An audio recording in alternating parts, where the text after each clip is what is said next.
ಇನ್ನು ಪ್ರಜ್ವಲ್ ರೇವಣ್ಣ ಅವರ ವಿಚಾರಕ್ಕೆ ಸಂಬಂಧಪಟ್ಟಂತೆ ಹಾಸನದಿಂದಲೇ ಅವರು ಮತ್ತೆ ಕಣಕ್ಕಿಳಿತಾರಾ ಅಂತ ಹೇಳಿ ಪ್ರಜ್ವಲ್ ಸ್ಪರ್ಧೆ ವಿಚಾರವಾಗಿ ಎಚ್.ಡಿ. ದೇವೇಗೌಡರ ಜಾಣ ನಡೆ ಇದು. ಹಾಸನದಿಂದ ಕಣಕ್ಕಿಳಿಯೋದಾಗಿ ಮಾಜಿ ಪ್ರಧಾನಿ ಘೋಷಣೆಯನ್ನ ಮಾಡಿದ್ದಾರೆ. ಲೋಕಸಭಾ ಚುನಾವಣಾ ಅಖಾಡ ರಂಗೇರಿದೆ. ಒಂದು ಕಡೆ ಎಚ್.ಡಿ. ದೇವೇಗೌಡರ ಜಾಣ ನಡೆಯನ್ನ ನಾವು ಗಮನಿಸ್ತಾ ಇದ್ದೀವಿ.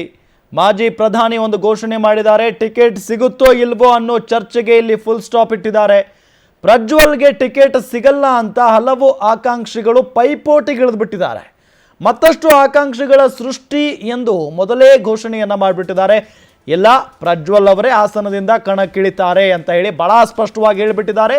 ಇದರಿಂದ ಆಕಾಂಕ್ಷಿಗಳು ಬರದಂತೆ ಇರದಂತೆ ತಡೆಗಟ್ಟಿದ್ದಾರೆ.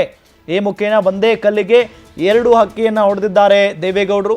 ಆಕಾಂಕ್ಷಿಗಳ ಪೈಪೋಟಿ ಜೊತೆಗೆ ಪ್ರೀತಮ್ ಗೌಡ ಸ್ಪರ್ಧೆ ಚರ್ಚೆಗೂ ಕೂಡ ಬ್ರೇಕ್ ಹಾಕಿದ್ದಾರೆ.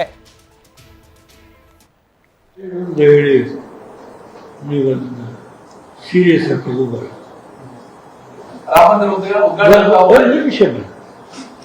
One time sitting, only one sitting.